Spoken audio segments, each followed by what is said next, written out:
mais um dia de grande felicidade para mim e assim é gravar este podcast, porque mais uma vez é uma pessoa que tem uma grande importância para mim, está na minha vida há pouco tempo, há um ano e tal, mas já teve um grande impacto e já me encaminhou também em vários caminhos para encontrar outras pessoas que têm tido um grande impacto, como é o caso da minha primeira convidada, a Sílvia. Portanto, bom dia, Carla. Olá Rita, que gosto de estar aqui uma vez mais, aqui é a primeira vez, mas Sim. como já fizemos outro podcast juntas, é sempre muito bom falar contigo. Exato. É isso, por isso mesmo já temos experiência uma com a outra, Já especificamente falamos, em não nos podcast, não é? custa nada falar. Já aconteceu, já aconteceu. Não, nós não nos custa falar, graças a Deus. Mas eu achei que a Carla ia ser uma pessoa indispensável logo no início do podcast, estamos no terceiro episódio, porque a Carla é uma pessoa que tem vivido muito, digamos assim, a religião de uma forma muito consciente. A Carla é católica, mas a verdade é que a Carla é muito consciente e tem uma noção muito clara, não só da parte académica, como a parte, enfim, mais ritualista e tudo isso, porque tem sido uma constante na tua vida e tu tens evoluído também sempre com a Igreja Católica na tua vida. Portanto, se calhar vamos começar como foi quando eras pequenina. Então, Não é? Que é geralmente quando nós, enfim, somos apresentados, digamos assim, à Igreja Católica. Geralmente acontece quando ainda somos pequenos, portanto, costuma ser quase que uma herança de família, por assim dizer, e eu acho que foi o teu caso. assim acontece acho que com quase todos nós, não é? Todos temos essa história, os meus pais batizaram-me e já não me identifico, ou então sim, os meus pais batizaram-me, tomaram essa decisão por mim.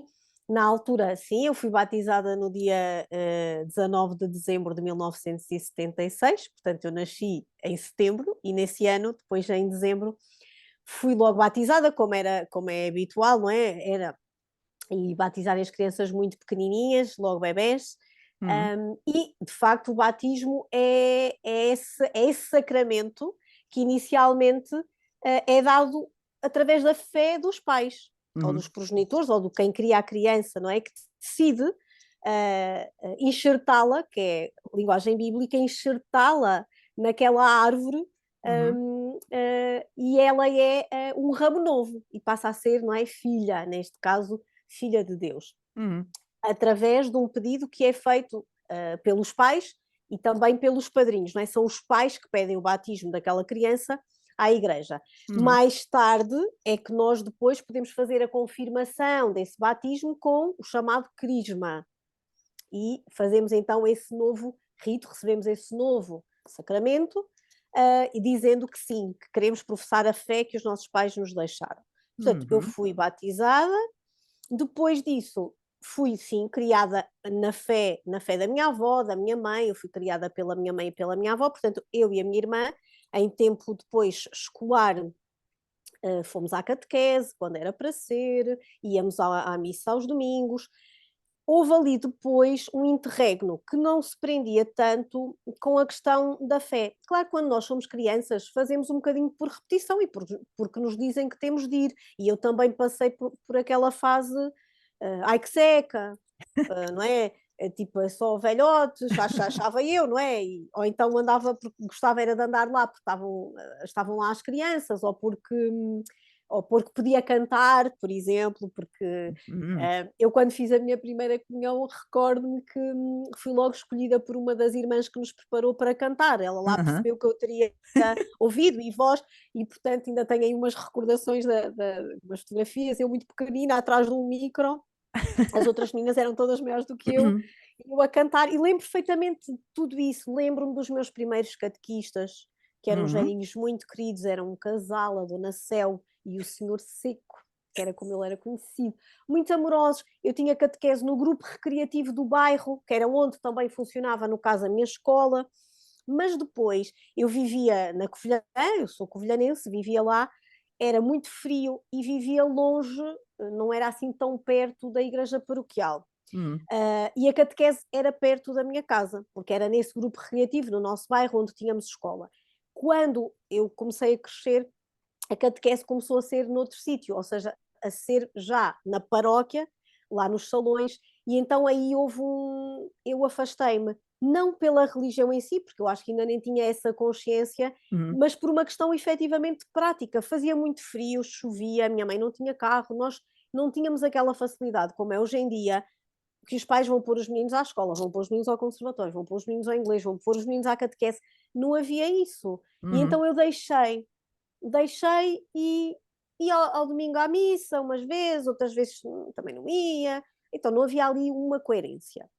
Mas eu acho, ou pelo menos procuro ser assim, a ser uma pessoa coerente. E quando sinto que já não estou ali a ter alguma coerência naquilo que eu entendo que é o que deve ser, seja em tudo na minha vida, sinto logo ali um desequilíbrio. E na fase da adolescência, juventude, eu senti que queria confirmar a minha fé. E então integrei um grupo, ou seja, eu não vinha naquele grupo tradicional que tinha feito a primeira comunhão e depois tinha feito os outros anos a seguir todos direitinhos, a chamada profissão de fé, como se chamava antes, até fazer o percurso até ao crisma.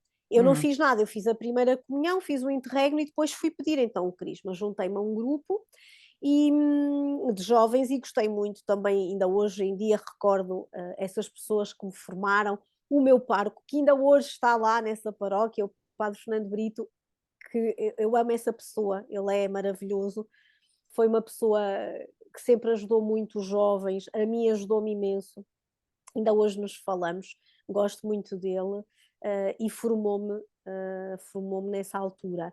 E foi uma experiência bonita porque na altura fui eu que procurei e eu estava contente com aquela decisão. E nessa altura em que nós somos rebeldes, porque é aquela fase da adolescência, eu lembro-me, antes de ir para a faculdade, somos rebeldes, mas ao mesmo tempo, e ainda acreditamos que podemos mudar o mundo, e que na nossa rebeldia, e às vezes até se calhar falta de sensibilidade para algumas coisas com os adultos, e de querermos tudo para ontem, e de sermos até às vezes vistos por eles como, sei lá, malcriados, impertinentes, havia ali aquela vontade de seguirmos aquilo que nós tínhamos aprendido. E que era o quê? Era aquilo que nos falavam sobre Jesus, porque na verdade é essa pessoa que nós conhecemos que eu acho que nos muda, ou que nos deve mudar e que nos deve incentivar sempre a sermos melhores. E eu acho curioso, claro, e tu sabes isso perfeitamente, e as pessoas também que nos estão a ouvir sabem, uma coisa é a espiritualidade, outra coisa é a religião, e nós podemos ser espirituais sem sermos religiosos e vice-versa. Eu também posso ser religiosa, ter uma religião que pratique, seja o cristianismo, católico, protestante, o que for, ou o islamismo, o judaísmo, e ser como os judeus antigos, que o próprio Jesus criticava, porque eram só formalistas, a lei pela lei, não é? Eram os fariseus, não é? Ou, e aí tinha de facto a minha religião, cumpria, mas até era muito pouco espiritual, era a regra pela regra, e jejuava por jejuar, e não dava sentido nenhum a isso, mas o contrário também acontece. Claro que há pessoas que não têm nenhuma religião, não se identificam, podem-se até identificar com valores do cristianismo, porque os valores do cristianismo são valores para toda a gente. Exato. Nós podemos dizer assim, eu não acredito que existiu uma pessoa que foi Jesus, que veio de forma divina, foi gerado por Deus no seio de uma mulher que afinal ainda era virgem. As pessoas podem não acreditar nisso, mas a figura de Jesus, aquilo que ele defendia, como defendem outros mestres e líderes espirituais, são sentimentos nobres, são valores E são uma base para a universais. condução das vidas num sentido quase universal, não é? Pelo menos na nossa cultura Exatamente. judaico-cristã. E às vezes as pessoas até em alguma, eu não digo que seja, algumas são nécias mesmo, porque elas têm onde aprender e não querem ir aprender. Outras é por ignorância, neste sentido apenas de desconhecimento. Porque se ouve tanto às vezes dizer mal disto, dizer mal daquilo, que o que é que me parece é que as pessoas dizem, não acredito, isso é tudo igual, mas estes fazem o mesmo que fazem aqueles, por exemplo, não é? E isso é tudo, mas o cristianismo, independentemente da igreja, não estou a falar da igreja, estou a falar do cristianismo, daquilo que Jesus nos veio trazer, porque na altura Jesus não era cristão, ele é o Exatamente. Cristo. Uhum. E nós somos cristãos porque somos outros Cristos. A ideia é que nós repliquemos aquilo que Cristo foi. Uhum. E Cristo é o ungido, é o escolhido, e é isso que significa. E nós também, de alguma maneira, somos escolhidos para fazermos o bem. Uhum. Então, estes valores são universais e a religião, o cristianismo também como religião, trouxe muitas coisas boas, só que as pessoas muitas vezes só se vão lembrar daquilo. A Inquisição. Hoje em dia, infelizmente, é a pedofilia, que para mim é a maior chaga do século XXI. Mas Uhum. isso não é nem o cristianismo, nem a Igreja. Uhum. Não é? Exato. Isso é uma circunstância do nosso mundo, como sempre houve na história e como sempre haverá. E Uhum. nós não nos podemos esquecer que mesmo na história da humanidade e na história da religião, do judaísmo e depois do cristianismo, nós temos, inclusivamente, esta divisão na história, não é? Que Jesus marca ali o Antigo Testamento, Uhum. que nos fala de tudo antes da vinda de Jesus, mas que já fala de Jesus. Uhum. Os judeus não acreditam que é aquele o Messias, mas já se fala do Messias. Isaías fala do Messias, as Escrituras falam do Messias e depois, de facto, aquele Jesus que vem e que tem uma missão. E a missão dele é uma missão muito simples, é o amor. E ele diz: eu não venho revogar a lei, mas venho fazer aqui algumas diferenças em relação àquilo que existia. E então ele, dos 10 mandamentos, não é, do Antigo Testamento, de Moisés, ele diz: o mais importante, amar a Deus sobre todas as coisas e ao próximo como a ti mesmo. E a Uhum. partir daqui, nós somos livres e podemos fazer tudo, tudo, com base no amor. Mas não é com base nos subjetivismos, nem é com base no que para mim é o bem e no que para mim é o mal, porque justamente diz, não é? Seja o teu sim, sim, seja o teu não, não. E às vezes não pode haver aqui meios termos nestas questões, que eu acho que é o que muitas vezes acontece quando falamos de espiritualidade ou até de religião. Uhum. Eu acho que já fugi aqui um bocadinho da questão Já daqui voltamos, já voltamos. do meu percurso, mas claro que isto são reflexões que eu faço agora e não fazia tanto na altura, mas na altura Uhum. já é a altura que também começamos a estudar filosofia e então começamos a ter estas questões todas. Também tive bons professores de filosofia, uma professora até principalmente muito boa mesmo, e depois, claro que na faculdade vamos falando de várias outras coisas na própria, na literatura nós também Uhum. falamos, está sempre presente esta questão da religião e da matriz judaico-cristã, mais do que outras muitas vezes, não é? Na questão do que é que ditam os valores e então desde essa altura, claro que também tive altos e baixos e Uhum. continuo a ter na vivência da minha fé, porque quando tu me convidaste, falavas nesta questão de querer falar com alguém que tem um percurso mais canónico, não é? Uhum. Isto para as pessoas perceberem. Às vezes parece um bicho de sete cabeças, as pessoas dizem, hoje em dia nós dizemos, sou católico não Não praticante. praticante, a minha expressão favorita, já sabes.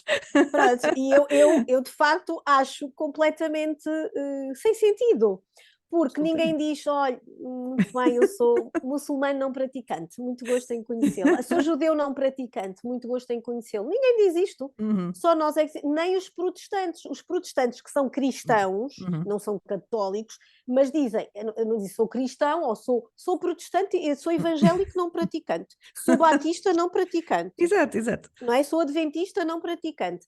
Isto não existe. Uhum. Mas porque é que tu achas, quer dizer, eu acho que é uma questão histórica, não é? Como nós somos criados, nascidos, digamos assim, nesta Sim, questão de vivermos num país, enfim, em que supostamente, que nem sei se isso é verdade, vamos lá ver, tu saberás melhor que eu, que a suposta religião dominante, para mim estes conceitos são todos muito complicados de gerir, porque a verdade é que, enfim, haver uma religião dominante é uma situação estranha, não é? Até porque é dominante em que sentido, não é? Pode ser em número, mas depois o que é que isso quer dizer, na verdade, etc. Mas acredito que seja porque nascemos nesta circunstância de um país com, vamos lá ver, historicamente X, e então depois não nos identificamos, não necessariamente, como tu dizes, com os princípios, etc, etc, mas sim com esta prática específica, ou até mesmo os lugares de culto, as figuras que se nos apresentam como sendo de autoridade, etc, etc. Mas depois também se vê, e agora tivemos aqui o Papa e vimos bem, que depois há uma massa de pessoas que na sua vida real, chamemos-lhe assim, ao comum, vai dizer este do não praticante, etc, etc, mas depois sentem uma certa, não sei se é emoção, não sei se a sua fé aflora um pouco, não sei o que acontece, quando existe esta figura da autoridade que então vem, é uma honra para nós enquanto país católico, etc, etc. Não é a minha perspectiva das coisas, mas sente-se isto no ar, não é? Sim, Quando há um grande evento historicamente, católico, existe aqui uma sim. espécie de ressurgimento, que eu acredito que seja desses católicos não praticantes, mas que aquele evento faz com que as pessoas voltem a pensar, eu se calhar sinto-me mais ligada a isto do que eu pensava. Pode acontecer, sim. Eu acho que essa questão do ser. Agora, não sei, pode já não ser tanto assim, e acho mesmo que não é. Mas sim, claro que a religião católica foi a religião que era a religião que tinha mais adeptos, não é? Hum, Mais fiéis, para falar a linguagem certa, e claro que por causa daquilo que eu dizia, nasce uma criança, ela é batizada, ela é enxertada naquela árvore, então é católica, uhum, não é? Passa porque os pais pediram e depois continuam ou não continuam, isso já é com elas. E, portanto, quase que é tradicional. Mas o uhum. que eu acho curioso hoje em dia é que as pessoas vão, eu tenho esta brincadeira, digo muitas vezes, as pessoas vão à igreja como quem vai às finanças. Então, Fazer um é verdade, requerimento. não é isso. Elas vão exigir e vão pedir um serviço. Só que a igreja não é uma repartição pública. A igreja é de todos aqueles que lá quiserem estar. Mas somos todos nós. Claro que nós temos que entender que existe a imagem da igreja instituição Uhum, hierárquica, que é, não é, tem o Papa, tem os cardeais, os bispos, tem aquela hierarquia toda. Mas nós, todos os batizados, uhum, somos igreja. uhum. Então, muitas vezes, quando ouvimos as pessoas até dizer isto está mal, aquilo está mal, eu pergunto o que é que essas pessoas fazem enquanto igreja que são? Uhum. Não podemos fazer nada. Isso é como na sociedade. Vão-me Exato. dizer, eu gosto que se faça, que o governo tenha determinadas atitudes. Eu gosto que só veja corrupção no governo, ou em vários governos, não é só neste, e que a justiça não seja célere a Uhum, condenar as pessoas. Não é?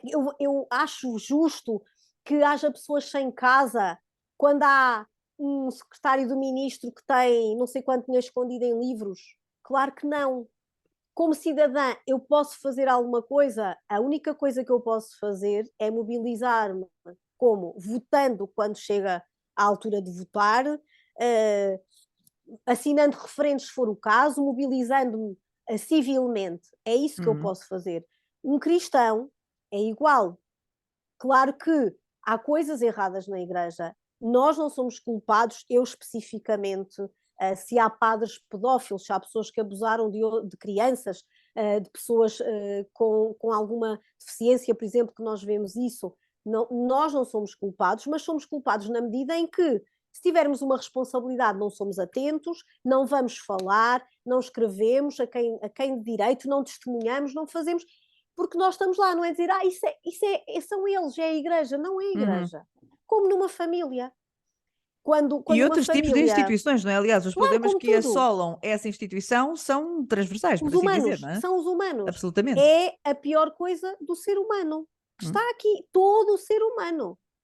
Agora, o que eu gosto de pensar sobre mim falo fogo, eu acho que já sou tão vil, às vezes, como ser humano, não querendo, e não é vitimizar-me, é responsabilizar-me. uhum, Porque não é como diz São Paulo, eu não faço o bem que quero, mas o mal que abomino.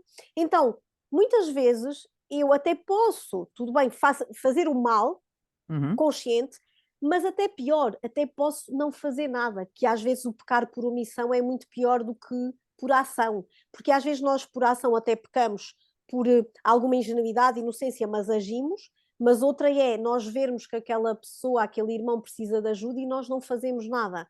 E isso é pecar por omissão, é não ser responsável. Então, eu penso, eu já tenho estas falhas todas, os pecados, se quisermos usar a palavra que a Igreja usa, uh, e, e eu acredito e pratico, não é? Então como é que eu seria se não tivesse isto? E eu gosto de ver também nesta perspectiva. E não é na perspectiva que nos ensinaram a culpa. A culpa, a culpa. Não é a culpa, é a responsabilidade. E é muito interessante que essa palavra, a culpa, a culpa, a culpa, eu não sei línguas antigas, não é? Eu não sei se essa palavra existe muitas vezes nos textos sagrados, o que temos são traduções. Mas Jesus, pelo menos que eu me lembro, nunca fala em culpa. E a ideia que eu tenho sempre é a ideia da responsabilidade. Quando Jesus conta as parábolas, que agora até andamos a ouvir essas parábolas dos servos, do servo fiel ou do servo infiel, dos talentos, daqueles que sabem pôr os talentos a render e dos que não sabem. Jesus apenas fala do Senhor, que é metáfora para Deus, que dá aos servos alguma coisa para guardarem, e eles guardam, uns guardam, mas não fazem mais que isso, outros guardam e duplicam o valor que foi dado. Ou então há o servo que engana o senhor porque lhe deve dinheiro, mas depois o senhor perdoa-lhe e ele é perdoado, mas depois vai pedir a quem lhe deve para lhe pagar e não perdoa, portanto, não é? Todas estas incongruências, mas Jesus quando conta estas parábolas, eu penso que que a ideia que fica, ainda que não sejam as palavras, não importa, não é culpa nem responsabilidade que aparecem, mas é isso, é que nós sintamos que temos responsabilidade. Há uma responsabilidade, não é a questão da culpa. Fala-se em pecado, sim, o pecado fala-se muito disso, mas o pecado é o estar distante de Deus, é aquilo que nos afasta de Deus. O pecado não tem que ser um crime atroz, pode simplesmente ser o não fazer o bem a alguém que está a precisar, porque Jesus também diz, não é? Um dia, não é?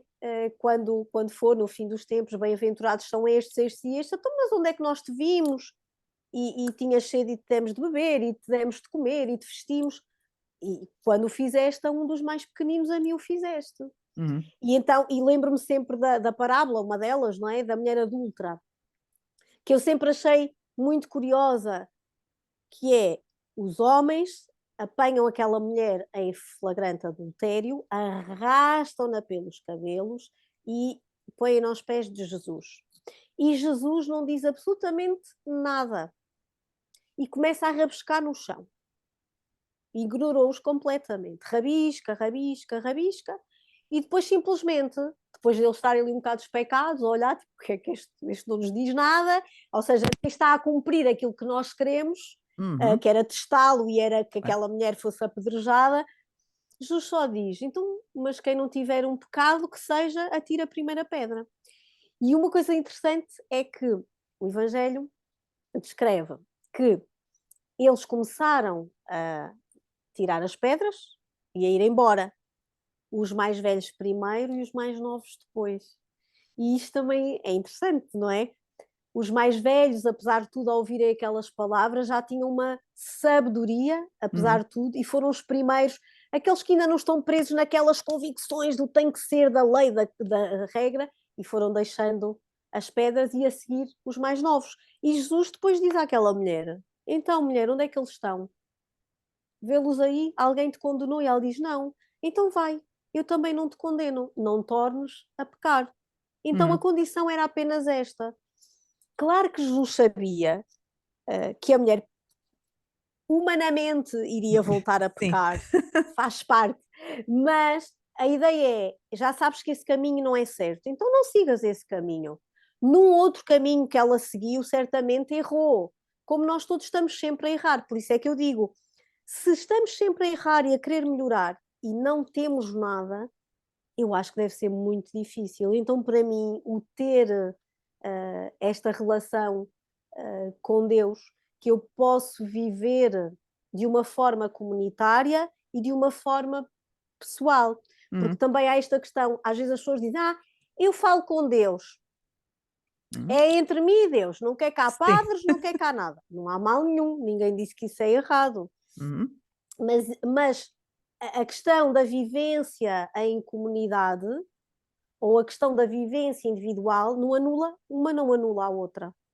Então eu devo ter uma relação individual com Deus, uma relação pessoal, em que eu faço a leitura da Bíblia, rezo à minha maneira, posso rezar fórmulas, posso rezar o terço, posso rezar o Pai Nosso. O Pai Nosso foi a oração que Jesus ensinou, portanto posso rezá-la, está escrita. Posso falar com Deus como estou a falar contigo. Oh meu Deus, isto, oh Rita, exatamente igual, hoje aconteceu-me isto, o que é que tu me dizes? Não sei, cada pessoa terá a sua relação íntima com Deus, fechada no seu quarto, na sua intimidade, no seu espaço sagrado. Mas isso depois não impede que nós, em família, a família dos filhos de Deus, possamos viver a nossa fé. E isso é importante, como é em tudo. O poder da associação é importante em tudo. E eu acho outra coisa interessante, é que parece que, ir à missa e não sei o quê, não preciso disso. Mas isso não é diferente do que as pessoas fazem no futebol. Não é que se agrupam e que têm o seu clube e que puxam por aquilo e que vão beber uns copos e que vão celebrar.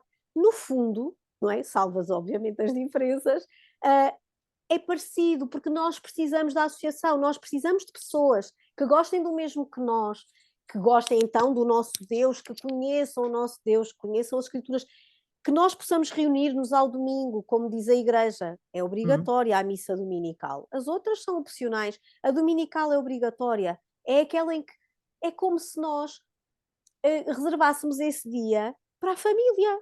Nós também passamos a semana a trabalhar, então há um dia que gostamos de estar com o nosso marido, com os nossos filhos, com os nossos pais, com os nossos companheiros, para estarmos ali só nós. E é igual, em que ouvimos a palavra de Deus, em que cantamos os cânticos de louvor, em que comungamos. É um mistério no qual acreditamos, temos todos esses ritos.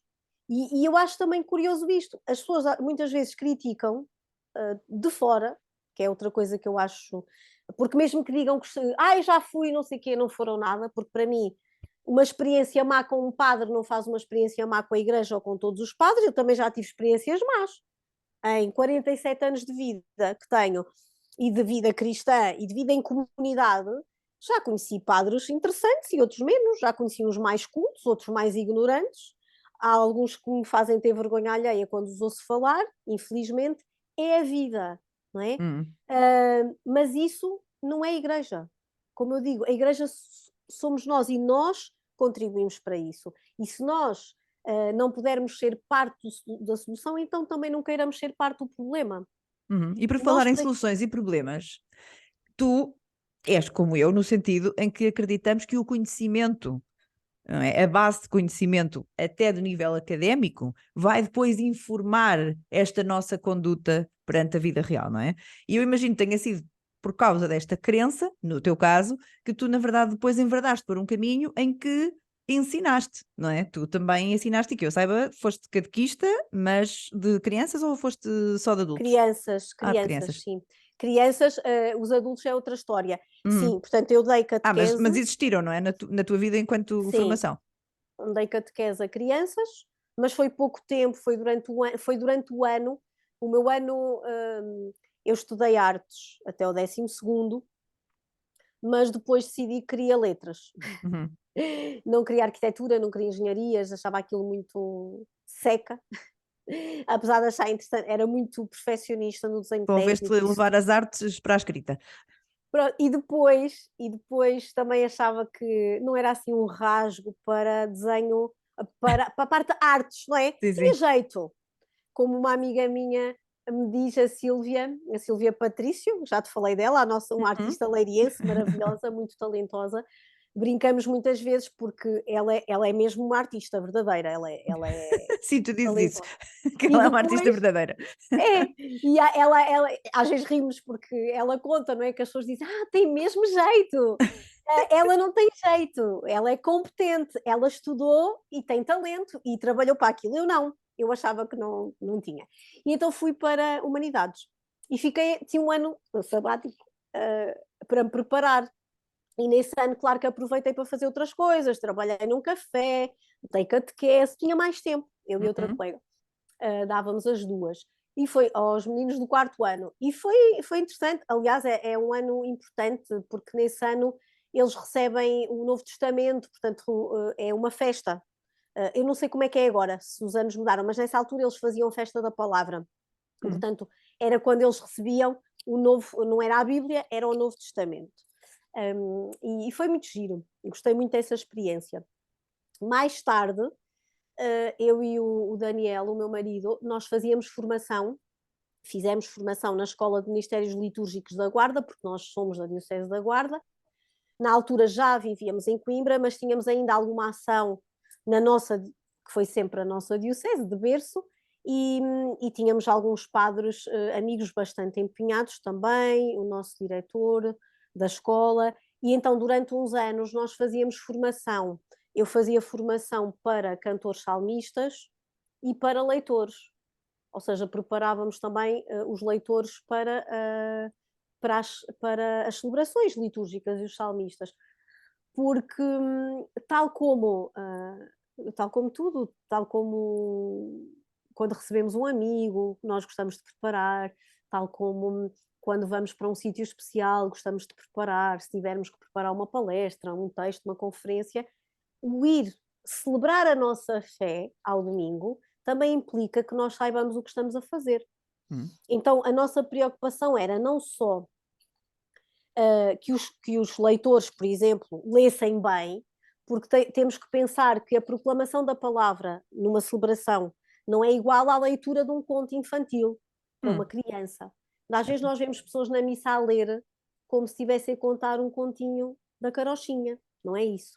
Porque a palavra que existe mesmo na liturgia é proclamar, não é ler, é proclamar a palavra.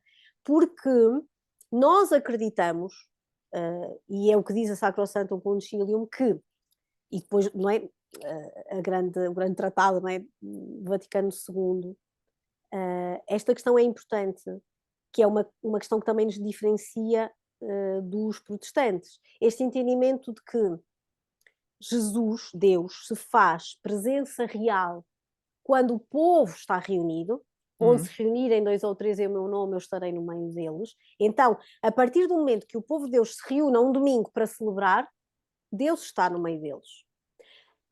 Quando a palavra de Deus é proclamada no ambão, que é aquele lugar onde se faz a leitura, e ambão significa lugar alto, onde se sobe para proclamar, para que todos possam ouvir, não é a Carla, se for lá ler, que fala.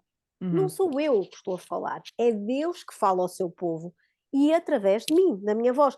Nós acreditamos que é uma presença real.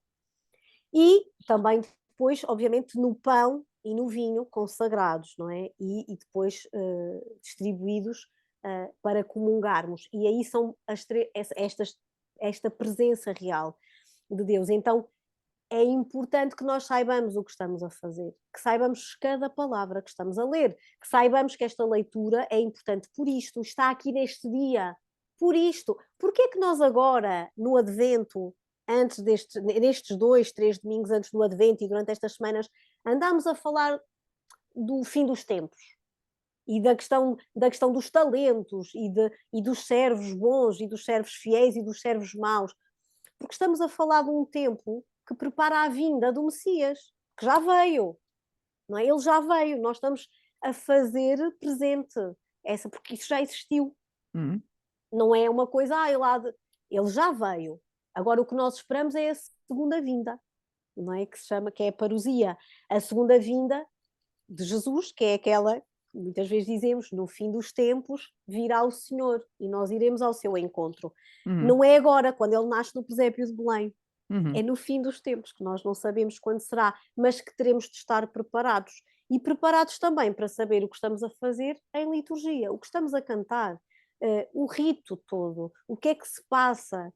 Se nós estudarmos um bocadinho de teoria sobre o que é a Eucaristia e a celebração eucarística, a missa, e virmos todos os ritos, é muito bonito, é muito belo. Muitas pessoas não entendem porque elas estão lá maquinalmente. Antigamente, e não era culpa nossa, a minha avó ainda é do tempo era, que ela já morreu, do tempo da missa em latim. Uhum. Se ela não percebia latim, ela estava a fazer o que na missa? Ela estava lá com uma devoção qualquer, não é? Uma crença, e rezava o terço, que era o que ela sabia rezar. Ave Maria, Santa Maria, Pai Nosso, Glória. Pronto, é isto. Claro, depois com as missas, quando as missas passaram a ser em cada língua, não é, do seu país, nas línguas vernáculas, mesmo isso não mudou, porque essas avózinhas, não é, a minha avózinha, as outras avózinhas, mesmo sabendo português, elas não entendiam aquela linguagem. Elas rezavam o credo. Acredito que soubessem aquelas palavras todas de cor, mas acredito que a maior parte não saiba o que é quer dizer consubstancial ao Pai. Elas dizem aquilo. Ou seja, isto não é uma questão só daquele tempo, continua a ser agora. Mas por isso é que nós temos de entender as coisas e não dizer maquinalmente, porque nós acreditamos ou não acreditamos, não estamos ali a papaguear coisas. E eu acho que muitas vezes é difícil distinguir, e não sou eu que vou distinguir, eu só posso falar por mim, porque eu não vou dizer que as pessoas têm a sua fé, têm. E eu não vou dizer que eu tenho mais fé só porque eu vou à missa, não. Eu posso ir à missa, como tanta gente até gosta de dizer a acusar quem vai à missa, ai, anda lá a bater com a mão no peito e afinal é uma peste. Sei lá. Eu ouço muitas vezes essas coisas, pessoas a queixarem só das mães, ou dos pais, ou dos tios, ou daquela vizinha que é uma santinha, mas Uma que não é beata. nada. Exato, mas que não é nada. Pronto, mas isso há em todo o lado. Portanto, eu só posso falar por mim. Eu só consigo estar numa celebração onde eu perceba o rito. E os ritos, rituais, todos temos. E isso é uma outra questão que muitas vezes as pessoas dizem: aquilo demora uma hora, mas é um rito. Mas o futebol é um rito, um concerto é um rito, não é? O soprar canela no primeiro dia do mês é um rito. Exato. Acender um incenso e fazer umas rezas e ter um japamala. Ou seja, não é assim tão diferente. E eu acho curioso como às vezes nós também imbuímos as coisas de um preconceito que vem da ignorância, porque o preconceito vem sempre de uma ignorância e de um desconhecimento, e não percebemos que depois replicamos outras que historicamente não têm nada a ver connosco, culturalmente também não, e inclusivamente do ponto de vista até do bem que nos podem fazer, às vezes não trazem bem nenhum. E nós, eu acredito muito no poder da oração. E eu acho que é o Papa Bento que já dizia isto, quando falava sobre a questão do segredo, por exemplo, relacionado com Fátima. Quando João Paulo II foi atingido em Roma, e ele fala depois de que a oração tem um poder muito maior do que o das balas, e por isso é que o Papa Francisco e pede, não é? E nós aqui no santuário rezamos todos os dias pela paz no mundo. Tu E dizes não nós é. aqui no santuário, porque uma das características interessantes da Carla e que a separam da grande maioria das pessoas que eu conheço é que a Carla, por isso também eu queria muito que ela viesse ao podcast, tem uma vivência tão diária de tudo isto que a Carla mora em Fátima e trabalha no santuário. Pois, eu esqueci-me que nós não tínhamos dito ainda essa parte. Exatamente. Sim, e em Fátima, no santuário, reza-se todos os dias pela paz, pelo Santo Padre, pelas intenções do Papa e pela paz. Não é uma coisa da boca para fora, não é. E até me comovo. Estes dias, quando foi da guerra da Ucrânia e agora com a questão da Palestina, ai, desculpem, estou mesmo comovida. Não, por favor.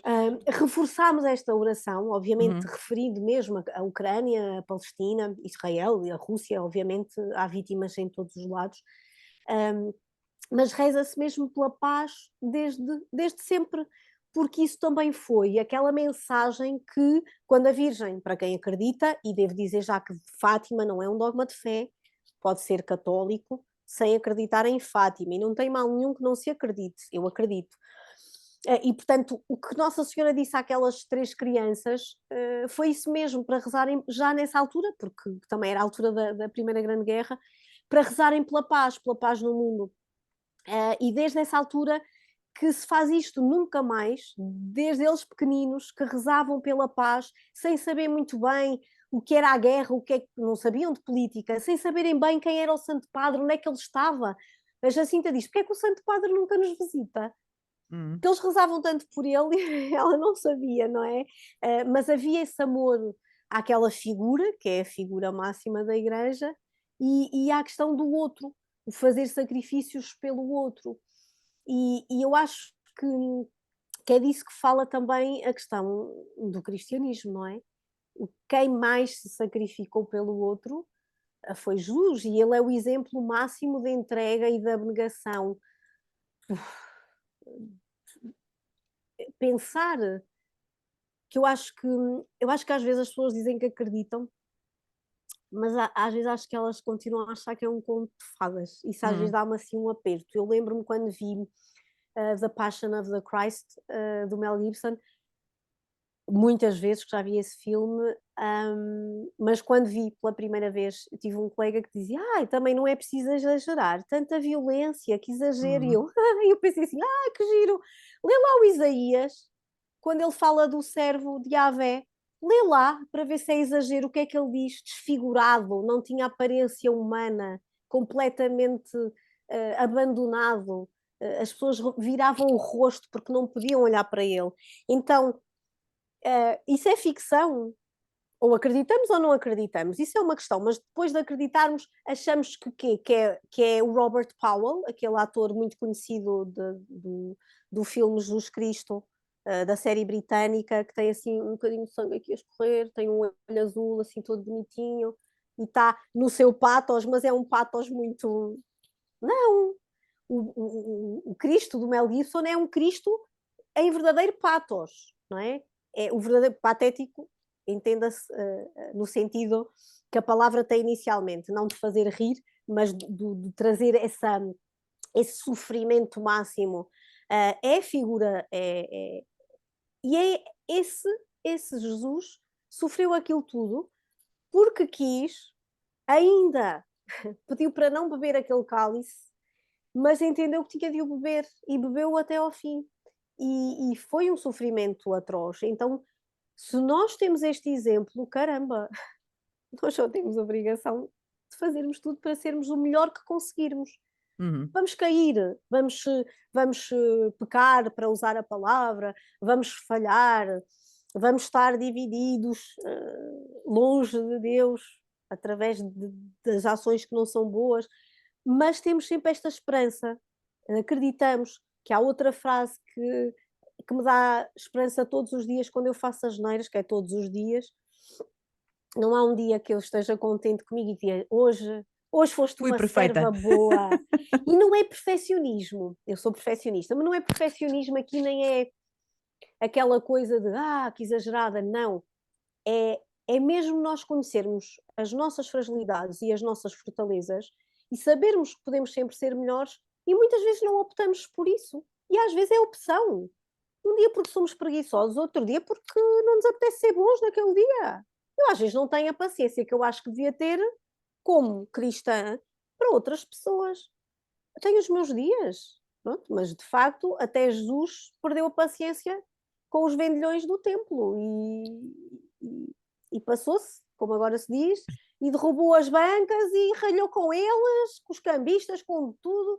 Pronto, também tem os seus dias, mas eu penso de facto que nessa frase que é onde abundou o pecado, superabundou a graça.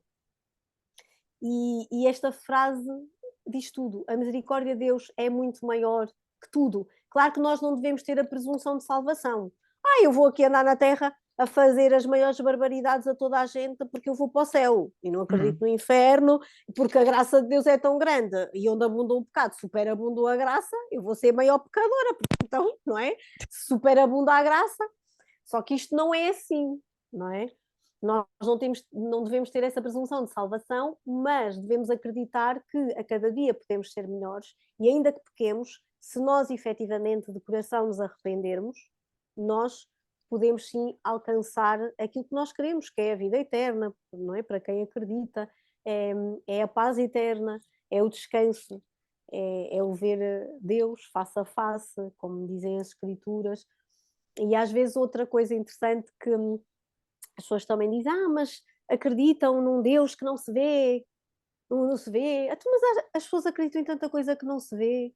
A eletricidade também não se vê. Eu não vejo as ondas, nem este som. Mas olha, falando no som, nós não vemos, as ondas estão lá. E agora estamos a falar graças à eletricidade, mas nós não a estamos a ver. Mas a verdade é que nós vemos Deus.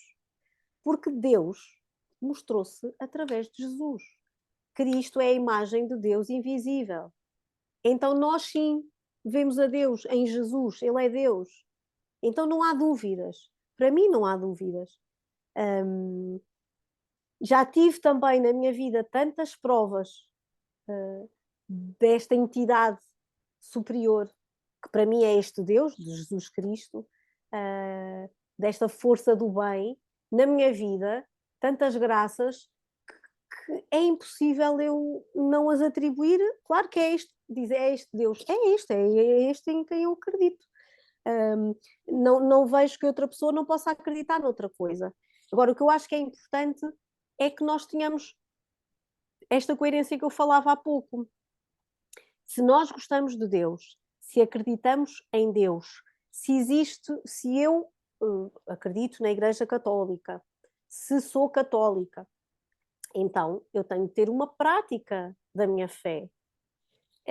Como eu digo, como quem gosta da Madonna vai aos concertos da Madonna, como tu, quem gosta do futebol vai ver o seu clube, quem gosta, não sei, é exatamente igual, faz parte.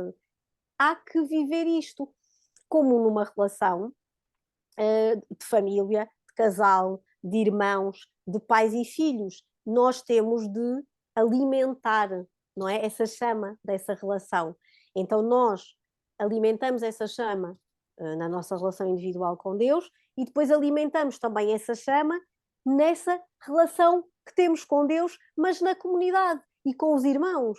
Porque quão Uhum. bonito é celebrar o Natal, quão bonito é celebrar a Páscoa, em que temos uma vela na mão e fazemos a renovação dos nossos votos de batismo, em que toda a gente está a fazer isso, em que cantamos Aleluia.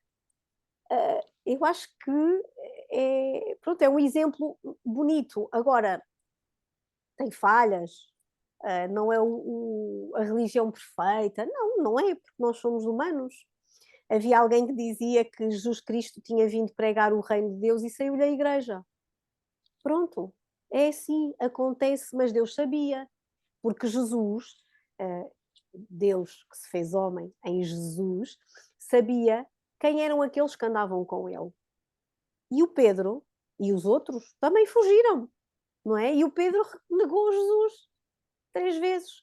E ele sabia, mas não foi por isso que ele não disse: Tu és Pedro, e sobre esta pedra edificarei a minha igreja. Então Pedro foi o primeiro a ser escolhido, e foi esta pedra que tinha de levar esta igreja. Naquele momento foi fundada esta igreja humana, como aqueles pescadores que depois eles deram tudo enquanto andavam com Jesus. Quando Jesus morreu, João acompanhou até à cruz, Pedro fugiu, renegou, os outros também, só as Marias, não é? A mãe de Jesus, a outra Maria e João o seguiram até ao fim, e depois cada um foi à sua vida.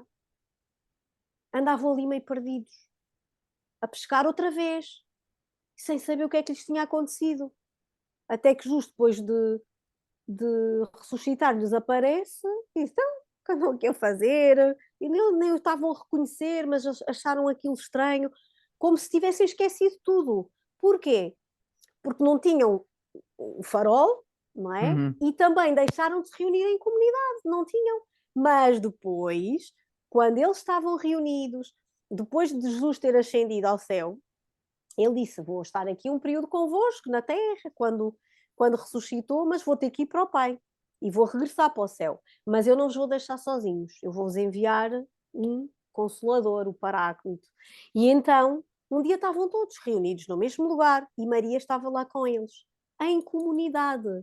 E desceram as línguas de fogo e começaram todos a falar as línguas todas, porque o Espírito desceu sobre eles. E agora, ide, batizai, ensinai toda a gente. E está feito. Estavam em comunidade, e nós somos mais fortes com o poder da associação, em comunidade. E a Igreja, instituição, não podemos esquecer que faz muito bem ainda às pessoas. Faz muito bem. Há imensas instituições da Igreja que ajudam pessoas em lares, casas que acolhem crianças, muitas obras que estão ligadas à Igreja. Não é à sociedade civil. E muitas pessoas da sociedade civil que falam de instituições que estão ligadas à Igreja. E que podem ter pessoas melhores ou piores a gerir, não é? Em cada momento da história, mas há as misericórdias, por exemplo, a Cáritas, não é? Que faz um excelente trabalho. E muitas vezes as pessoas não veem isso. E isto também é fruto desta união, deste grupo específico de E pessoas falando católicas. disso, é impossível não falarmos de uma coisa que tu fazes regularmente em grupo, segundo sei, se calhar também fazes, enfim, sem ser em grupo, mas que é esta elevação, que é como eu interpreto esta situação, que é o canto, não é? Portanto, tu, uma das coisas que fazes durante as celebrações, Eucaristias, não é? Assim que se chama, Sim. portanto, tu cantas. Portanto, qual é o impacto que isto tem? Ou seja, o que é que tu trazes e o que é que tu recebes nestes momentos deste tipo de comunhão um bocadinho que é mais, enfim, não é? Que é mais etérica, não é? Como é que é essa circunstância de cantar nesse contexto? Porque tu tens uma voz, enfim, muito propícia, não é? De anjo, que eu já Já me ouvi. têm dito, é verdade. Dizem-me isso, eu não fico vaidosa, fico contente. Eu já tive experiências muito bonitas. Eu já cantava, não é como disse assim, a primeira experiência foi mesmo na minha primeira comunhão, e depois fui sempre cantando em grupos jovens, aquelas coisas. Depois, na faculdade, enquanto estudava lá, eu e o Daniel, também já namorados lá, ajudávamos umas irmãs na Sé Velha, as criaditas dos pobres, porque elas eram poucas, ajudávamos lá no canto, enquanto também mais para os últimos anos já ficávamos mais fins de semana lá em Coimbra, na altura, e então ajudávamos lá. E depois sempre fomos integrando mais tarde coros lá. E quando viemos para Fátima, eu inscrevi-me como voluntária no santuário em 2009, eu vim para aqui em 2008, e sempre ajudei no canto, não só em coro. Depois, quando a minha filha nasceu, é que deixei mais o coro por causa da disponibilidade de ensaios e assim. Mas continuo, portanto, para além de ser funcionária do santuário, sou também voluntária. Portanto, quando eu estou a cantar, não estou a trabalhar.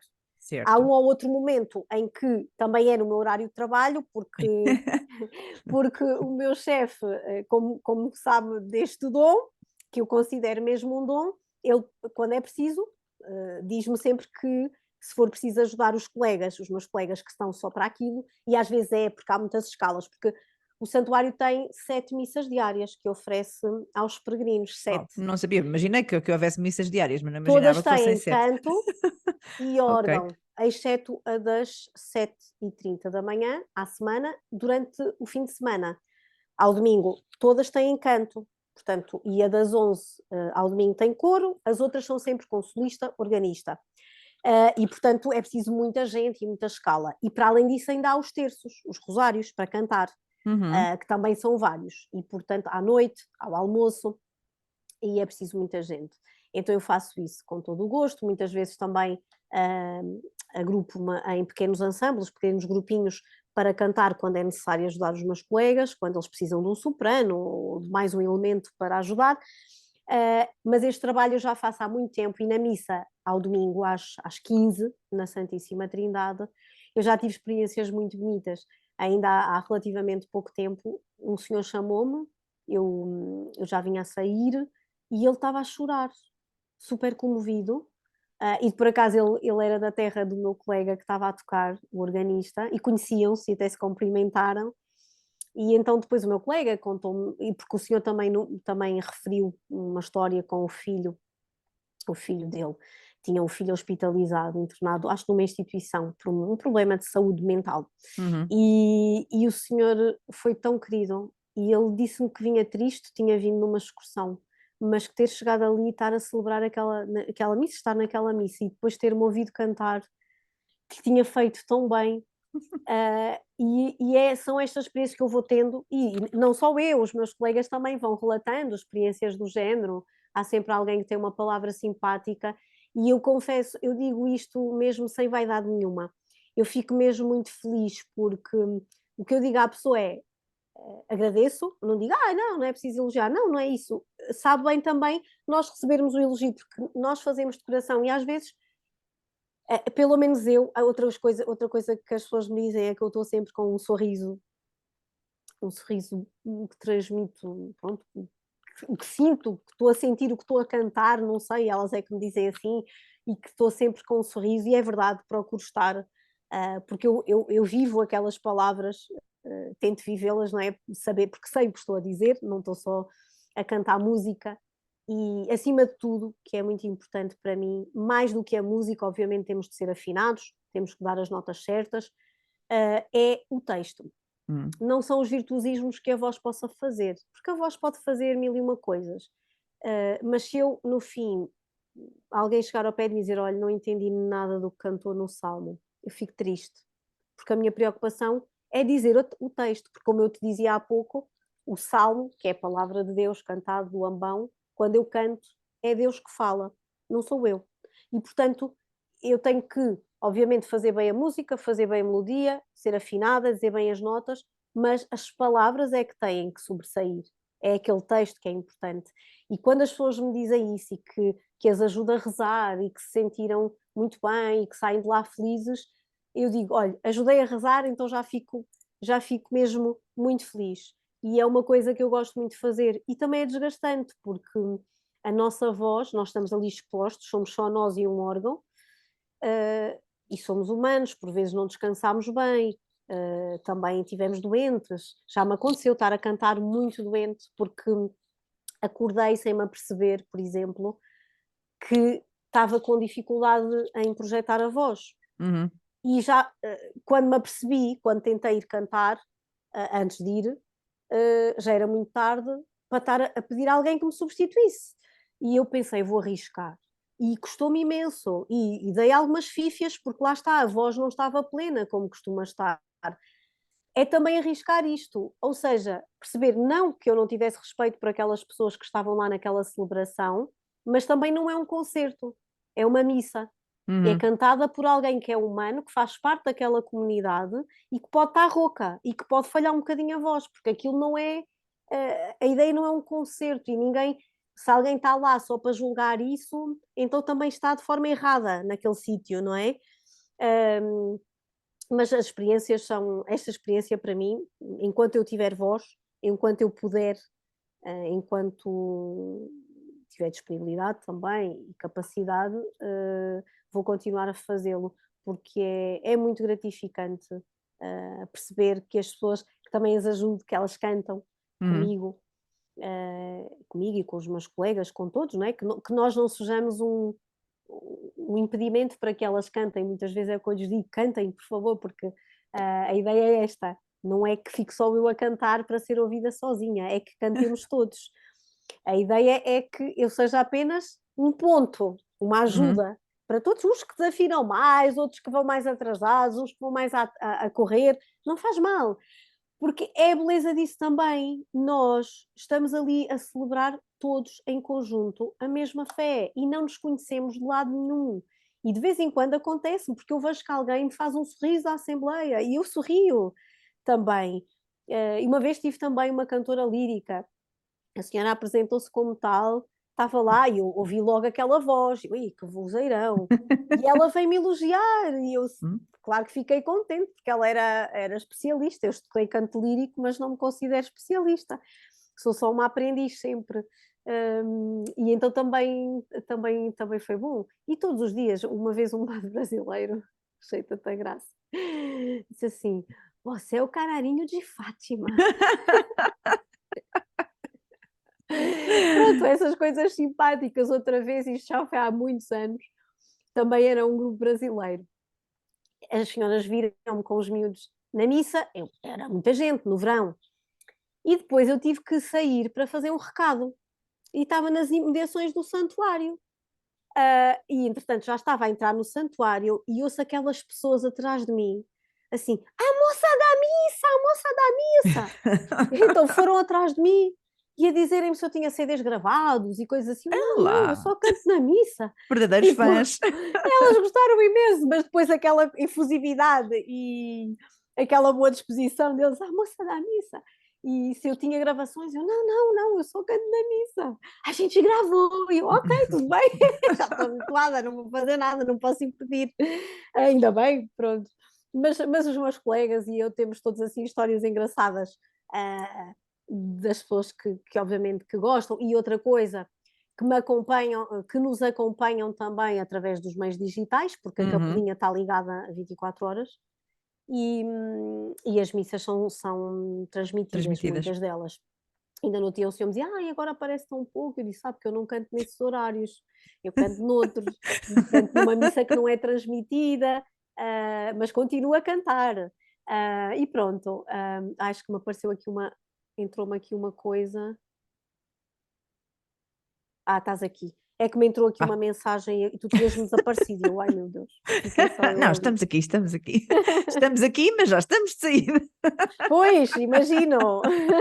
Sim, já estamos de saída, porque, como é óbvio, nós sabemos que neste caso posso-te ouvir durante várias horas, porque obviamente tu tens um conhecimento muito universal no que toca tanto à parte mais académica, como ritualista, como propriamente, enfim, tens feito as tuas reflexões mais do ponto de vista espiritual, como é óbvio, e eu agradeço muito a quem canta nas missas e em todo lado, onde depois, enfim, podemos sentir-nos um bocadinho mais à vontade em seguir, porque eu procuro sempre, uma voz que tenha assim um tom mais como, que não é o nosso caso, não é? Porque a minha é baixa, a tua temos aqui um bocadinho no espectro oposto.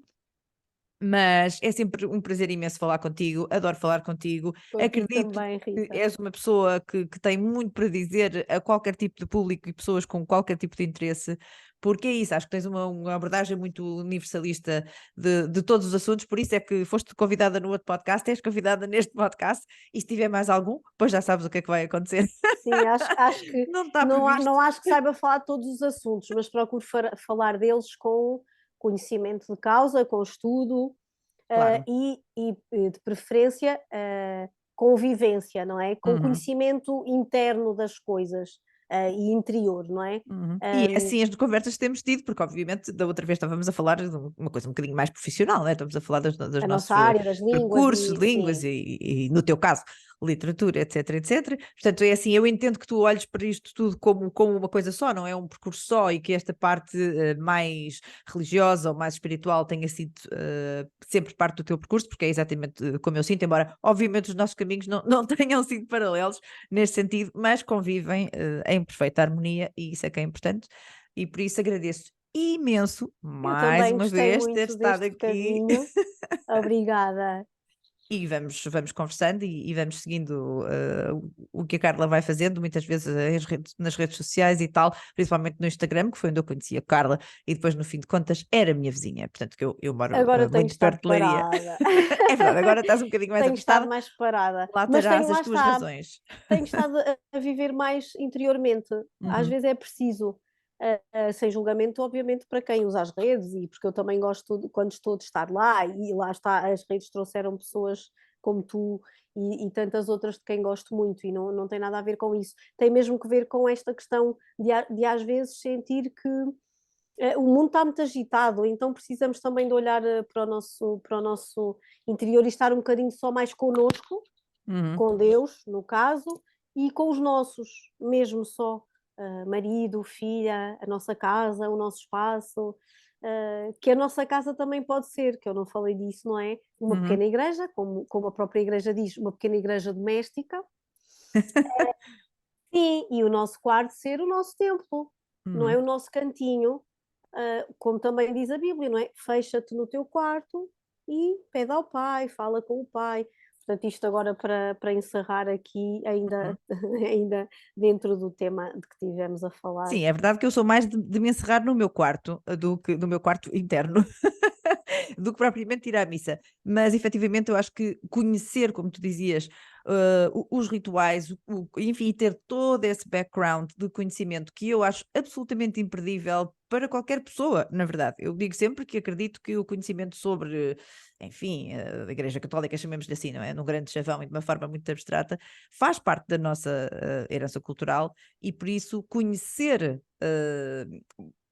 algo que seja quase que histórico, por assim dizer, até podemos ver dessa perspectiva, não é necessariamente a minha perspectiva, mas que nos traz muito conhecimento que também nos permite um novo entendimento do mundo presente e quase que uma previsão do mundo futuro. Portanto, eu acredito piamente que o conhecimento académico, histórico, etc., mais que não seja, nos traz grandes vantagens enquanto pessoa, portanto acho que é um tema que tem sempre que estar presente na nossa vida e que é absolutamente inevitável.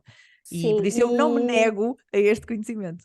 sim, uma coisa, porque às vezes as pessoas acham que as pessoas que acreditam em Deus, na igreja, que são os ignorantes. Não, não é?